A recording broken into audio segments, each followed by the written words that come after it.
muted. Okay, good evening, everybody. My name is Sarah Hines. I am a hard of hearing nurse practitioner in Michigan. I am very happy to welcome you to the Deaf Health Talk tonight. We have 3 great speakers tonight. Before I start the talk, I just want to talk a little bit about the Deaf Health Talk. They are a virtual monthly community health education meeting or webinar for deaf and hard of hearing members. It's hosted on Zoom and Facebook Live. Every month we cover a variety of health topics. If you're interested in receiving information or contributing to these talks, we will have information in the chat, the comment boxes on this talk. There are many organizations that are involved in making these talks happen. The University of Michigan Family Medicine, the MDisability program, Michigan Deaf Health, Partners in Deaf Health, Michigan Medicine Interpreters. We thank all of these wonderful organizations for making this happen. We also thank our 2 interpreters for interpreting this talk tonight, and we also have a colored person as well that's captioning this event. So this event will be captioned and it will be interpreted.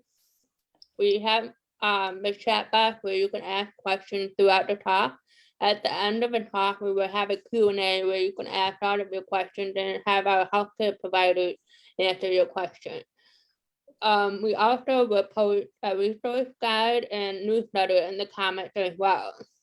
So I would like to hand off to our presenters so that they can introduce themselves. The first presenter that I would like to have themselves introduce is Dr. Zachary Featherstone.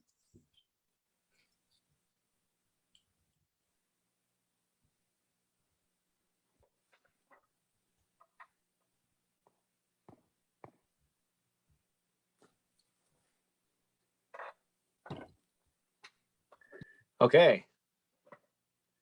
Can you see me? Am I on? Nope. Okay. Sorry, just getting everything figured out. Good evening, everybody. My name is Dr. Zach Featherstone. I'm from Utah originally. I moved to the state of Washington for med school, where I became a doctor. And then I'm in DC I was in DC for 1 year doing a research study for deaf health disparities. And now I've moved to Vegas, Las Vegas, Nevada, where I'm in training right now to become a pediatrician. I did a 3-year residency there, and I just got 6 months left before that training is complete. I'm very, very excited. I'm happy to be here tonight, and I'm thrilled for the presentation that we're going to give for you.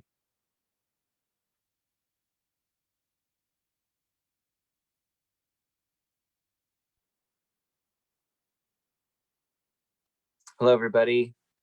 I want to take a minute for me to be live on Facebook Live. Thanks, everybody, for joining us tonight. Thank you, Sarah, for being our moderator this evening. My name is Mike McKee. I'm a family medicine doctor at the University of Michigan. I'm a deaf individual. I focus on research with a variety of focuses for deaf health, with the deaf and hard of hearing community. That's my interest, that's my passion, to be able to work on accessibility and communication for our communities. I'm glad to be here tonight, so thank you for having me.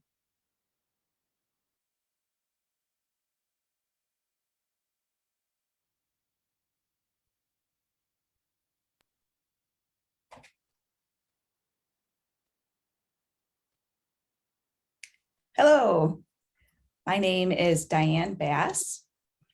I was in Chicago. I grew up in Chicago, but now I live in Michigan. I just graduated from a nursing program. I'm an RN, and right now I'm doing private care for children under 6. And I'm the founder of the Deaf and Hard of Hearing Nursing Organization. We do a lot of workshops and education for the deaf community. I think that's it.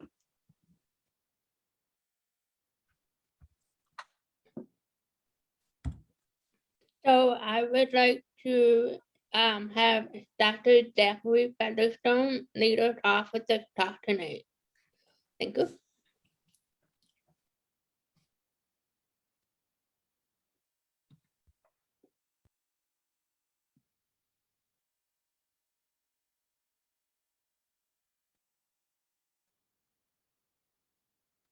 Excellent. Hello again. So my focus tonight is going to be about the COVID vaccine for children. Oh, isn't it a hot button issue right now? There's a lot of things out there that are talking about that, whether or not it's good for your health, whether or not it's helpful. There's a lot we're learning about this and whether or not it's right for the age group. So you got to find the right information out there online. Make sure you're getting it from the right areas. So Pfizer just got emergency authorization use for the COVID vaccine in children 5 to 11 years old. Children 12 and older have already been able to get the vaccine. So this is an expansion of that. So the approval is now from ages, again, 5 to 11. I'm thrilled that this is happening right now. So if we compare the vaccine as it relates to adults and children, adults get a full dose, whereas children get a 1/3 dose of what the adult gets. So that's the size of the vaccine for children. There's a lot of question about there whether or not it's safe, and yes, it is. The studies for the adult population was like 40 to 50,000 people in the case studies, which is quite a large group. But there were only 2,000 to 3,000 children in the study before the emergency authorization use. And there are no large complications in that population. They might have pain at the injection site. They might have a slight temperature, a little bit of a fever. They might have some aches. They might be a little bit moody. And that's normal. That's good. Because what that means is that the vaccine is working. The vaccine is boosting their immune system, right? They might have that pain is good because what it is, it shows that their body is fighting what would be an infection, which is what that vaccine is triggering. So again, when we look at the adult population, ages 12 and up, there were certain instances of myocarditis, which is basically a heart infection, but not infection necessarily, but more like heart inflammation, right? The heart swells a little bit. And that's concerning for sure. And it has happened. But if you think about the 30 million people all over the country who've been vaccinated in ages 12 and older, it's about 800 instances.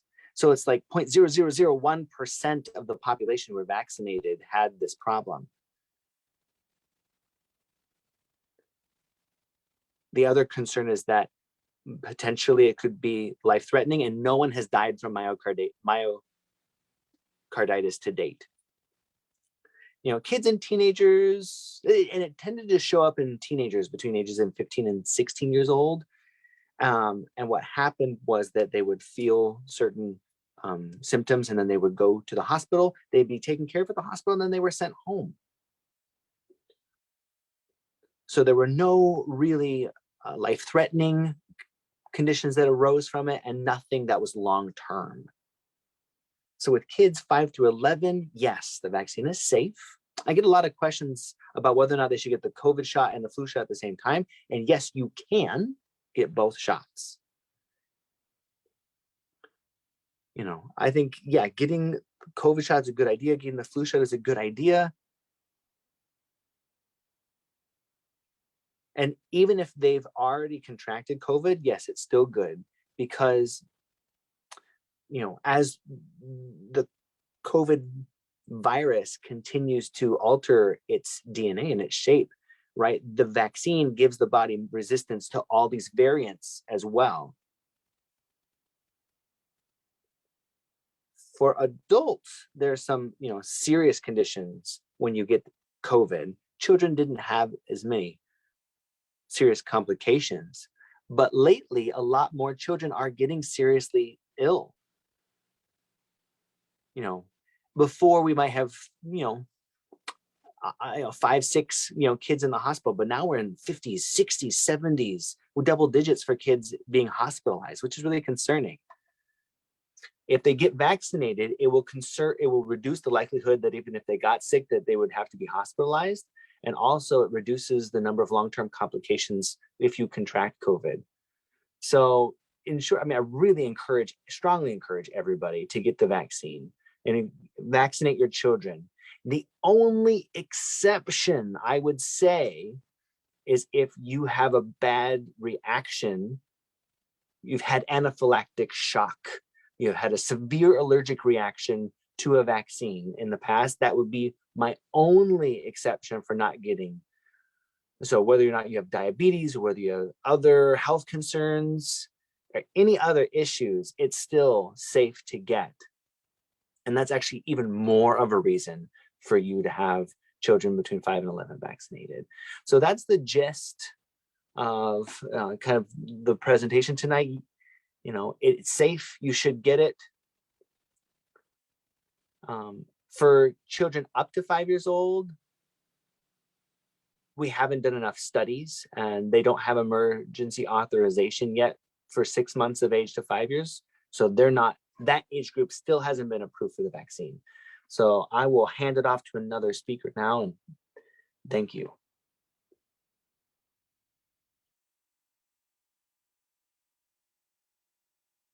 Wow, thanks. I think that's really, really helpful for us to know. There are those of you out there who have kids, and as parents, you're concerned.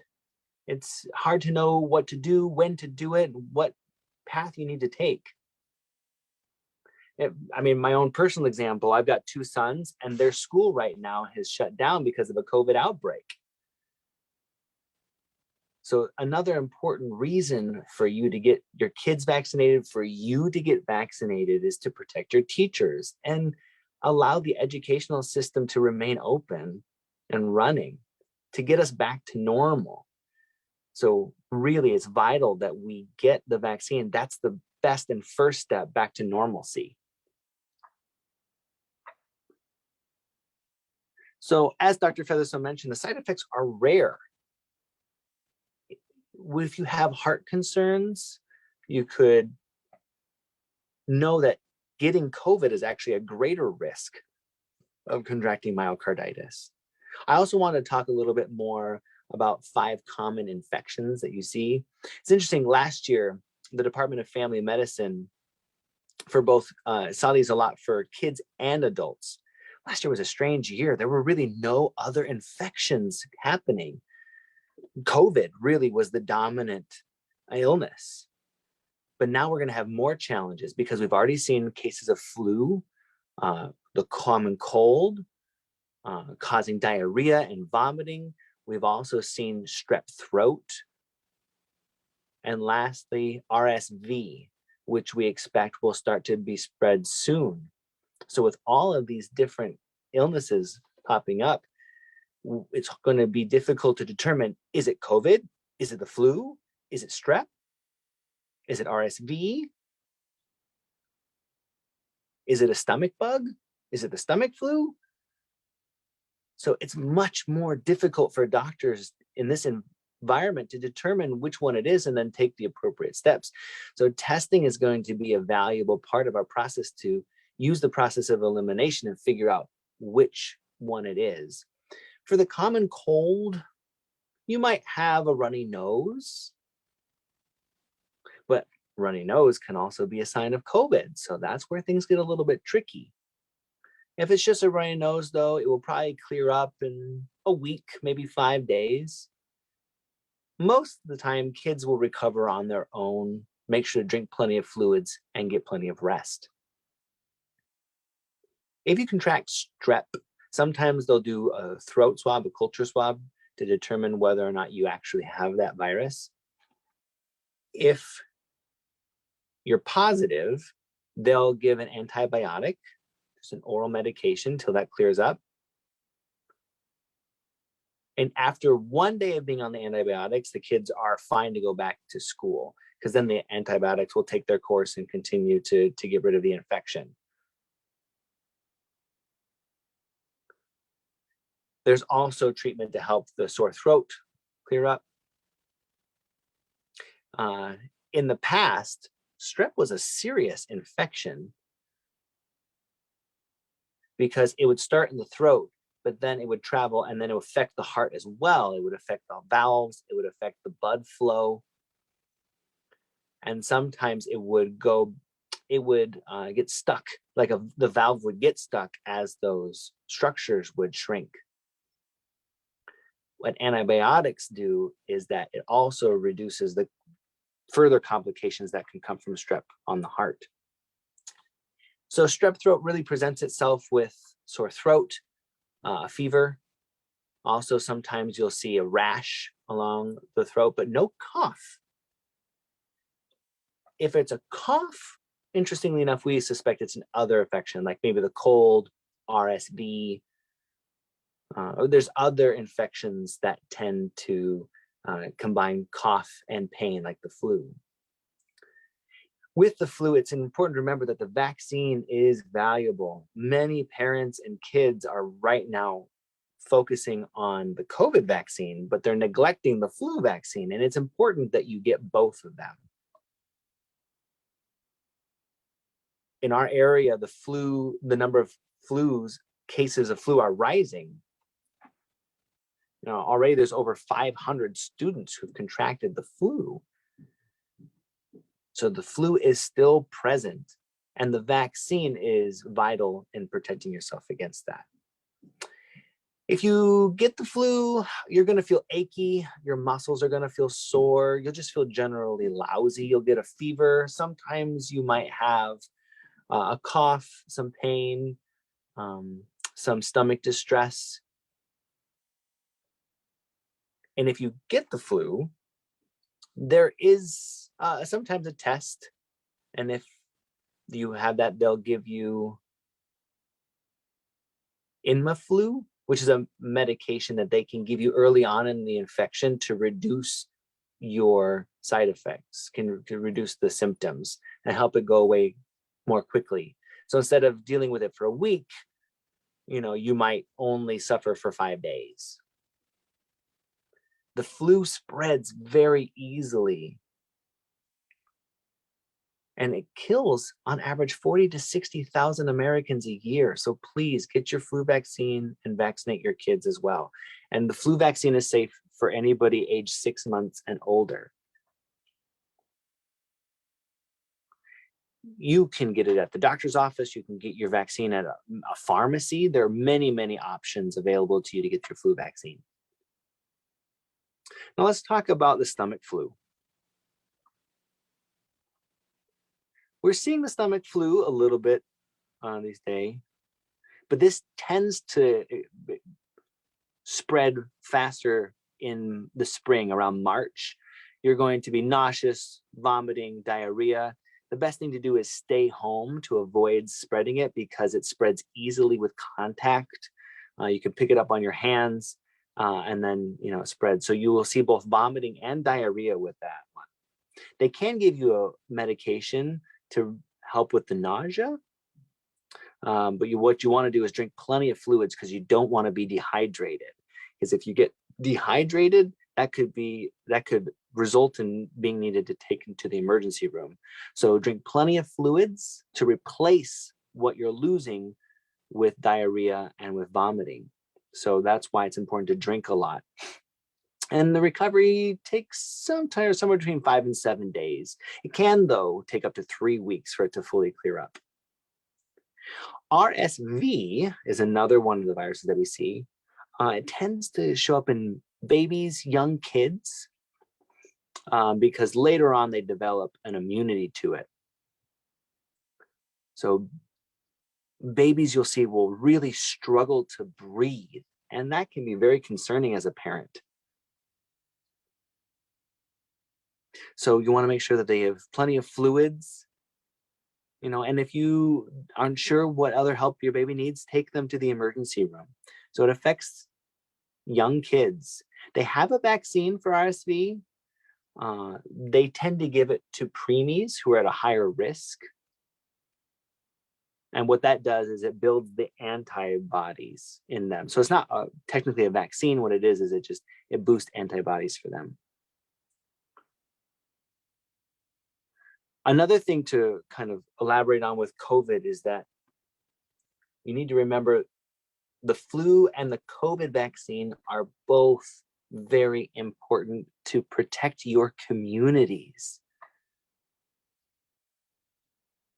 If you have asthma, there are people in your community with diabetes, even kids in the community with diabetes, kids who have other immune disorders or can get infections easily. It's important for everybody to get in the vaccine, to get everybody in the community get the vaccine to protect those with immune disorders and who get sick easily. They're at higher risk, and then higher risk of death if they do get sick with COVID. So that's why everybody who can get the vaccine should get the vaccine. So now I'm going to kick it over to Diane for the next part.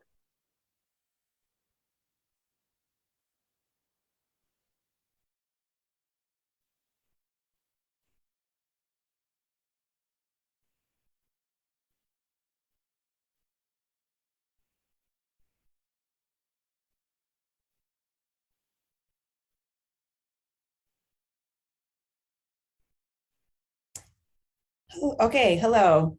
So since Zach was talking about COVID and Mike was talking about RSV, strep throat, the flu, and all those infections, I wanted to add something about allergies and colds, as well as flu and COVID symptoms and what they all look like. So with allergies, usually that's triggered from maybe dirt or something that you're sensitive to that gets into your system and causes a reaction. And what that looks like is you sneeze a lot, you cough, you feel a little bit tired, you don't really have a fever. You might have a headache or some itchiness, a little bit of congestion.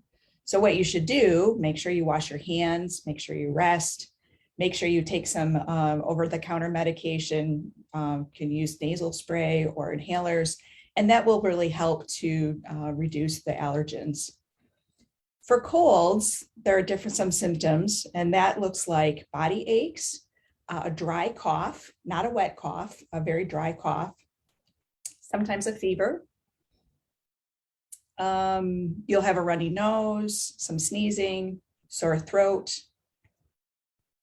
With the flu, the symptoms look like fever, a fever like this, body aches, a cough, a runny nose.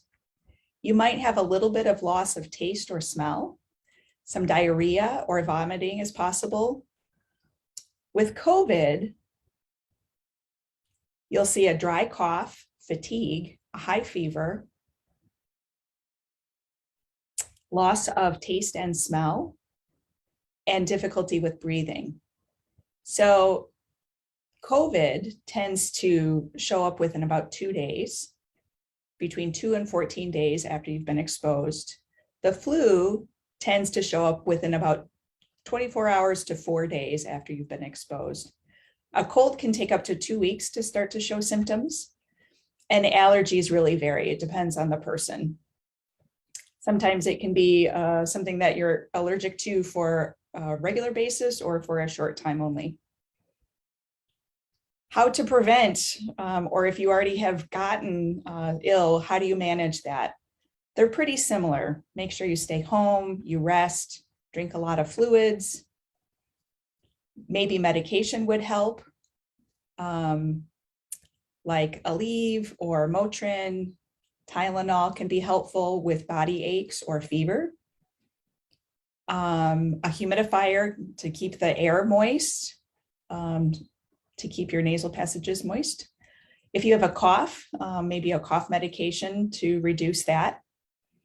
If you do have a cold, make sure your children, especially for your kids tend to really snuff a lot. So make sure that your kids are actually blowing their nose a lot it really, and teach them how to do that properly and not sniff it back in, because they'll heal a lot faster. It'll take otherwise a lot longer if they keep sniffing. So if they blow it out, that'll help a lot.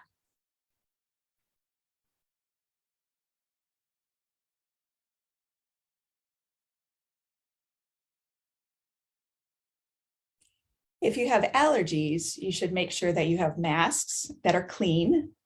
So every time you're using a mask, if you have allergies, keep a clean one, make sure you've washed it, or make sure you get a new mask if it's disposable. Make sure the house is clean. Make sure that you're doing everything you can to reduce any allergens, especially if you know what triggers your allergen, try to avoid those things.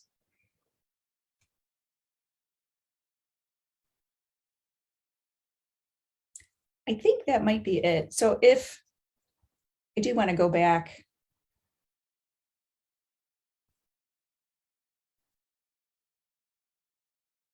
I think that's all. Thank you. Wow. Thank you, Ms. Bass and Dr. McKee and Dr. Featherstone. At this time, we're going to open up the floor for questions. So I would like to invite all of the panelists to turn the cameras back on so that we can start with some questions and answers.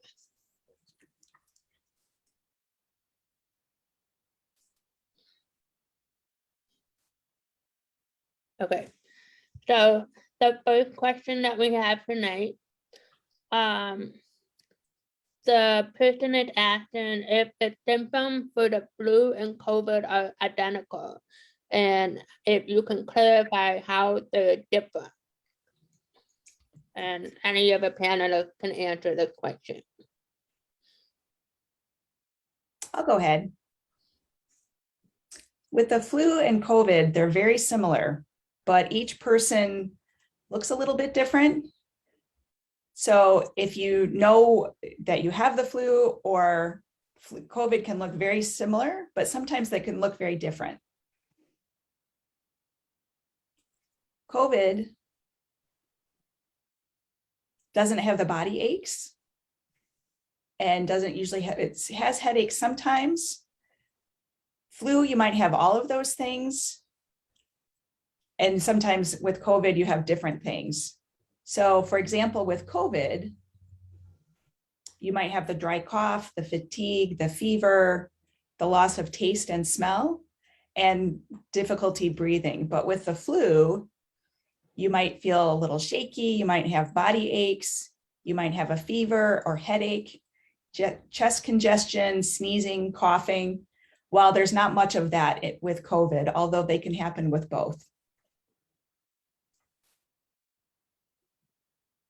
Interestingly, last year, somebody who was COVID positive and had the flu at the same time, so you can have two viruses at the same time. And yeah, the symptoms are very similar. So what we do now is we do more testing. We swab for COVID, we check for the flu, we use both tests to determine which one it is. And sometimes, based on the test, even if we feel like it could be either, we'll do both tests. So testing is really important this year, especially to help us to strategize, to prepare. We don't want people, spreading it more in their communities. Flu has different treatments. Like I said, there's Tamiflu, which you can give early enough in the when you start to feel sick. COVID has more of a tailored response. If somebody's really sick, they might get an infusion where they will get what's known as monoclonal antibodies. It's not available for kids right now, so keep that in mind. But it's a good treatment for adults. But like we said, Dr. Featherstone, I don't know, you can get both at the same time. Anything else you want to add?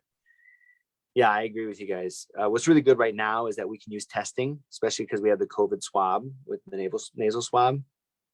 So when we're on the fence, whether or not it's COVID or flu, there are a lot of people who say, oh, I don't want to have a test. I don't want to come into the hospital. And if you decide not to do that, it's important to isolate yourself. because people think, oh, well, if I just have flu, but I don't have COVID, I can still do the things I really, normally do in my life. But no, the point is, if you're sick, period, stay home. It doesn't matter whether you have the flu or you have COVID. Don't be out and about with other people. Yeah, interestingly enough, the University of Michigan, you can go get a COVID swab drive-through, right? There are testing sites. And with kids, they'll test RSV, they'll test the flu, they'll test COVID, all at the same place. So it's all automatic. They can do it right then. With other people, other sites in the past, you've had to order each one of those tests individually. But now, I think they're doing 5 tests in one. So that way, with one test, we can know which one we're dealing with, which is quite nice. We're gonna move on to the next question. And the next question, I believe, is asking, is there a strain of a virus used in the COVID and the flu vaccine?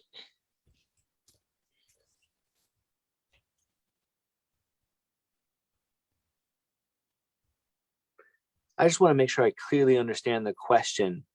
Are you asking which strain is in the vaccine? I think so. Maybe I can move on to the next question and I can try to clarify that question.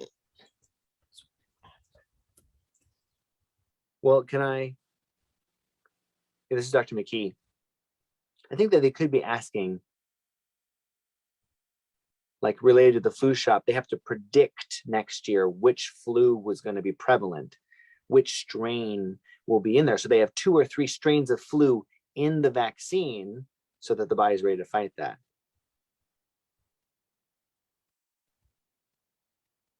What we've noticed with the COVID vaccine is that it's already building a response to different variants of the COVID vaccines, building those antibodies. So far, it's been very good, even though the strains changing. So like Delta is the major variant right now.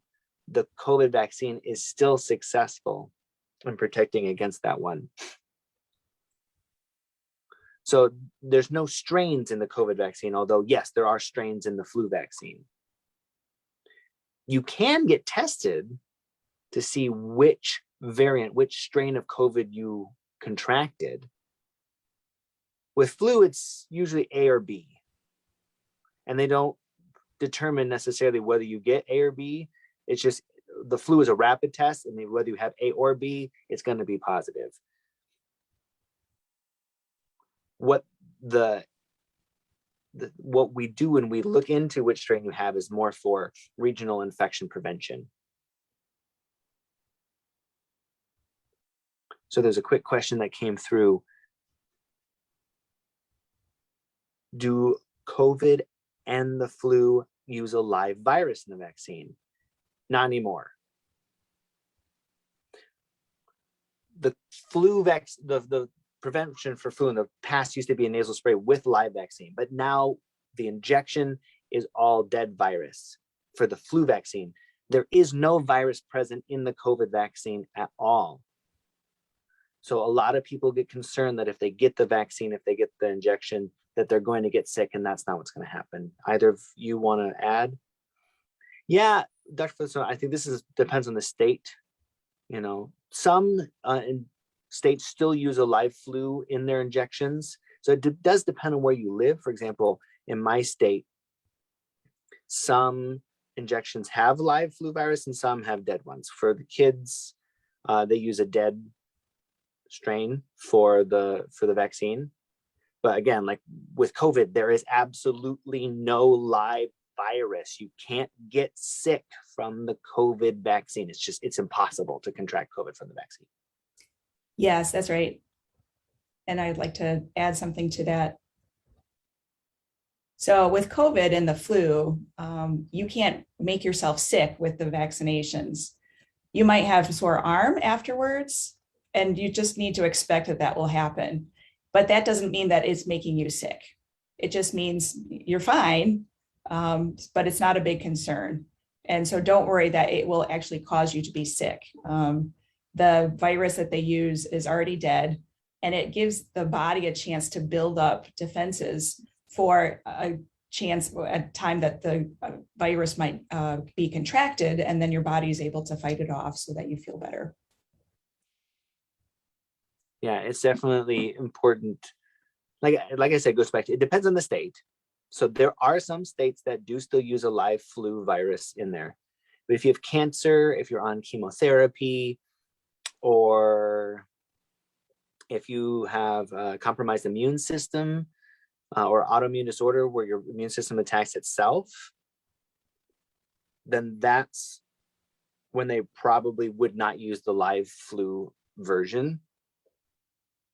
And like Dr. McKee and Ms. Diane mentioned, they'll use the type of vaccine that's safe for those populations. So it's important to have this conversation with your doctor before getting the shot. Okay, thank you. I'm going to move on to the next question. So it's kind of a long question. I'll try to be very clear, okay? So this will be for all three panelists. The individual said, I appreciate all that you do and all the healthcare workers.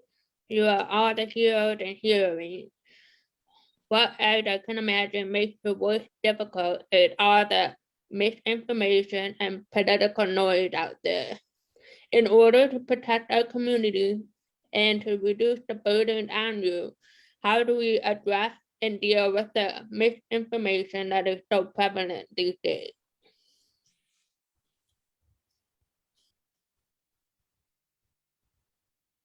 Oh, I could go. Okay, so if you don't know me, I established I established what I did for that reason. So last year there was so much out there, a lot of information about COVID, and not enough at the same time. A lot of misunderstandings being spread out there, a lot of blaming, and it wasn't really helping the situation at all. What was being shared was actually doing the opposite. So rather than looking at qualified individuals, people saying, well, my friend or a friend of my friend or somebody who I knew who lived everywhere was saying something. And it's like, the point is you have to find information from the right sources. The CDC has a great website that's fact-based, established scientific information. It's updated weekly. And so there's all the studies, all the information are posted right there on their website. The WHO, World Health Organization, I think a lot of people are a little hesitant. They want to rely on friends and family for that information. I mean, if you really trust that person, okay, but also it's a great idea to do your own research and double check what they're saying. Amphil.org also has tons of resources listed that are all in ASL. So those are deaf accessible resources. So amphil.org, amphl.org, that's a really great website for you to peruse and to get information. You have that's organized by where you live, but it's good information for people all over the country. I strongly encourage you. I mean, like you're here watching this presentation tonight. You're motivated to learn and get the right information. So what you share here, don't be afraid to share with friends and family, because when your friends and family say something that isn't true, mention what is true back. Don't get into an argument or anything, but definitely don't be afraid to step up and say the right information. Yeah, we live in difficult times. There's a lot of misunderstandings. And I think that people are overwhelmed. People are isolated. People feel really divided. There's a lot of stress. But at the same time, it's important for us to be honest. And sometimes when we don't know the answer in this situation, like early on in COVID, we were all reeling, and so it looks like there were some people who were being hypocritical, but it's important to make sure that we build bridges and that we make sure that there's a foundation of trust. We're being honest, we share the information as we're learning it. And it's normal during the research process, for our knowledge to grow, for us to know better. So the recommendations will change this year compared to last year because we've had advances in medicine. So I'd like to reiterate, like we already heard, cross-check with different resources. Check out that list from the WHO. Look at the resources from the CDC. See what AMPHIL has posted. That way you can learn more.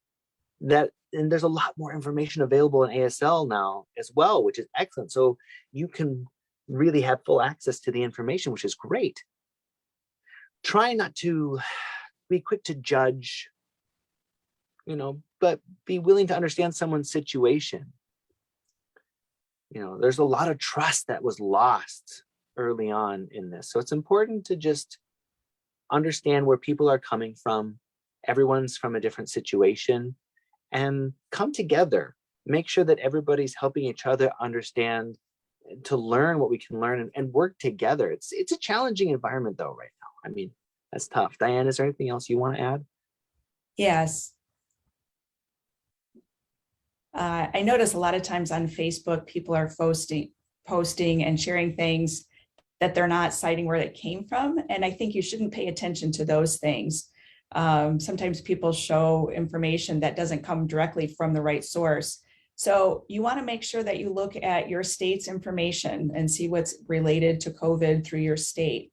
And again, you mentioned AMPHIL, the Mayo Clinic, the WHO. Those are places where you can get some information that's very updated compared to, people who are writing in blogs or their experience, something like that. You want to focus on the stuff that will help you understand what's happening with COVID and the statistics and what's happening around the world. What are people reporting? So it's very important that the information that we are sharing, you want to make sure that it's coming from an appropriate website and not just somebody's blog. So make sure that it's coming from an organization or something that was done research that you can show, and that will really help. And another thing I'd like to add as well, it's an important concept with health literacy. Right now, it's important to have health information in plain language, not using all the technical jargon or medical terminology, to use visuals and pictures to really emphasize and to clarify what's happening as well. With all that information out there, it's easy to get lost. But really, just think about if you have a problem in your house. Would you call a plumber or would you call somebody who isn't a plumber to deal with this problem? You want to get the expert, right? The people who have training. You'll reach out to them. And so when you reach out to those experts, you can share your concerns. They might be able to have helpful solutions as well and help you to address that. Okay. Before I move on to the next question, I just want to remind everybody out there to be very patient and kind to your healthcare providers. It's been a very tough year for us, and we're working very hard to keep you safe. So the next question is another long question, so I'm going to try to be as clear as possible. So it says, I was wondering when you were talking about myocarditis as a possible side effect after the COVID vaccine, but what about thrombocytopenia? I have a professor, so it is of course an adult and not a child, that had her platelets completely disappear from her blood. I was wondering if it's common in adults or has this been found in children as well. I hope that was clear.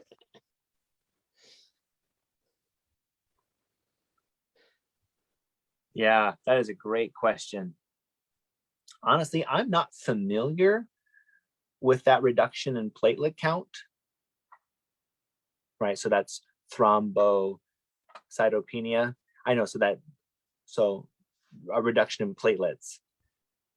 I'm not familiar with that, so maybe Dr. McKee would be able to comment, but to just go a little bit back to myocarditis, just a quick comment. Again, there 800 cases all over the country out of millions and millions of vaccines being distributed and no deaths.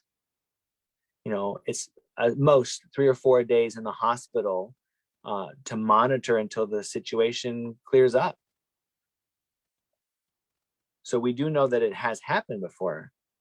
And the common age for that to show up was between 15 and 20 years old. It was rare for anybody younger than 15 to get that condition. And there were no long-term effects for those people who did get that. But Mike, I'm gonna pass it over to you for the thrombo, for the platelet reduction.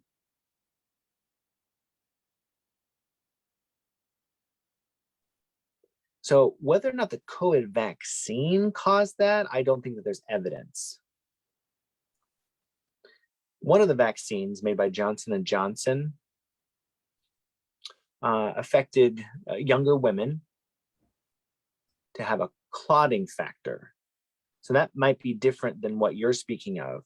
The reduction in platelets could be related to actually an infection of a different kind, or of immune disorder, or of immune system breakdown, sometimes as our responses happen. Whether or not that's from the vaccine itself, though, I don't think that there's evidence. So I don't think we've seen that. Okay. So the next question is asking, how many shots do you think that people will have to take for COVID? And do you think that we would have to have the shot every year, like the flu shot?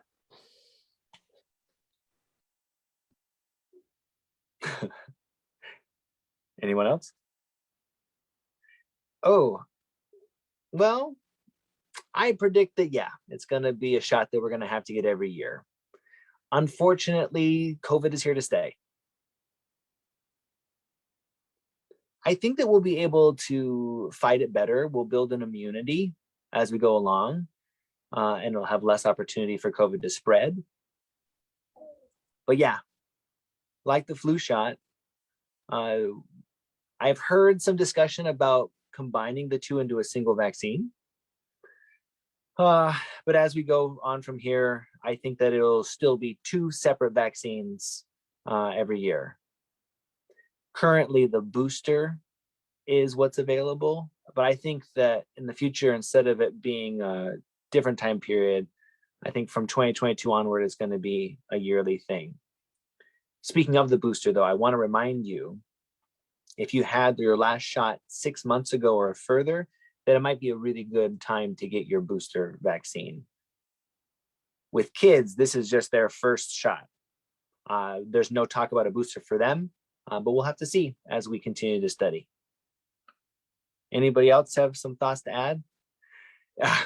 No, it's difficult to predict, isn't it? Yeah, I think I have no idea. I can't base this on any prior knowledge that I have. I know it's hard to know if you will need one every year, or kids need 4 shots, and then that's sufficient enough to give them lifelong immunity. It's hard to anticipate right now.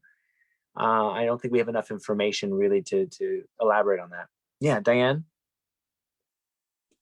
Yeah, it's hard to predict from now, even what next year will look like, what the statistics will look like. So if everybody follows protocol and keeps a distance, and they're staying home and isolating when they need to, and there's not as much spread, maybe we won't need as much vaccination. So if you want to be able to interact, it might be that you have to continue getting vaccinations. And it's possible that we'll have to have another one in the future in order to help reduce the idea, so that you can maintain your ability to get out. I know it's hard to stay home and isolate and keep distance from everybody. People can't put up with that for very long. So it's hard to predict, but we just have to see how things go and how things happen with COVID and how things are controlled.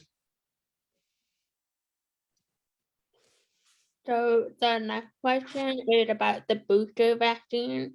We've been talking about that here and there. The individual is asking, what is the purpose of the booster vaccine? Like, why do we need to get that?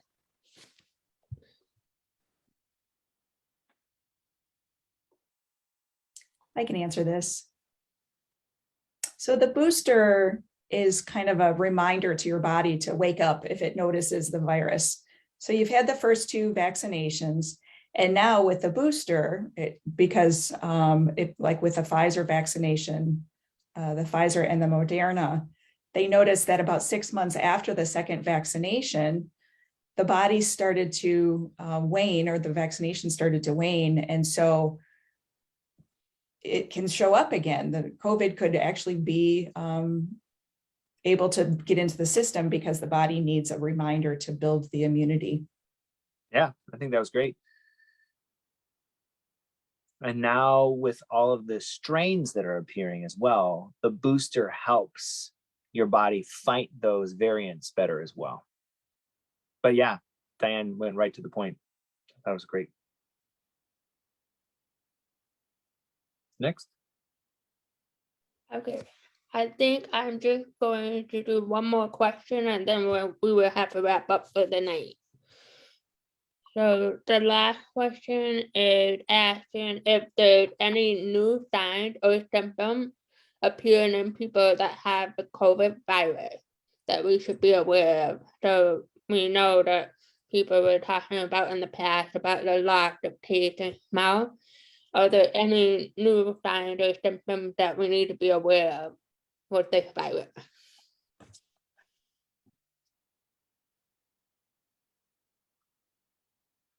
I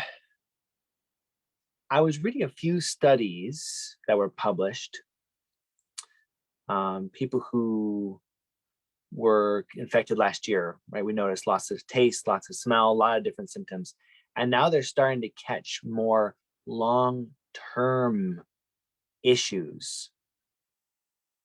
I can't remember all of them off the top of my head, but I do know that they're starting to discover that there's acute symptoms when you're fighting the virus, loss of smell, loss of taste, all of those things. But there are also issues that will surface later on, which we didn't recognize in the beginning because they show up after a certain amount of time beyond infection, but they're related to COVID infection.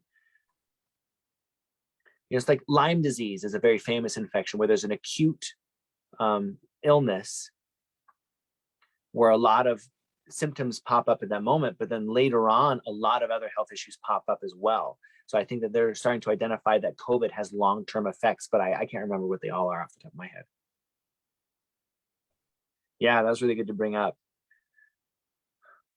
COVID symptoms, runny nose, loss of smell is a popular one that we see. It's rare that people have all of the symptoms. Once in a while they might have many, but really it's a low percentage of people. 15-20% of people have those symptoms. Most people have maybe a runny nose, a cough, but not much else. In terms of the loss of smell or loss of taste, that's actually more rare as a symptoms. And like Dr. Featherstone said, we're now seeing long haul symptoms, right? Which is an inability to focus and fatigue. I notice, unfortunately, that patients who contracted COVID are suffering with now. So those are the two that I know are occurring most frequently. Yeah, and I'll add to that. I think there are a few people who have mentioned long haul symptoms like fatigue, difficulty with breathing. But again, everybody is very different. It depends on your health. So it's just really important to make sure that you manage things, stay home, get rest, maybe over-the-counter medication that might help. But if you feel like something's not right, get in touch with your doctor and have them check you out. Maybe they'll do a blood test or something, and maybe not just for COVID. It might be something else, something that might be overlapping. So it's worth checking for other things as well.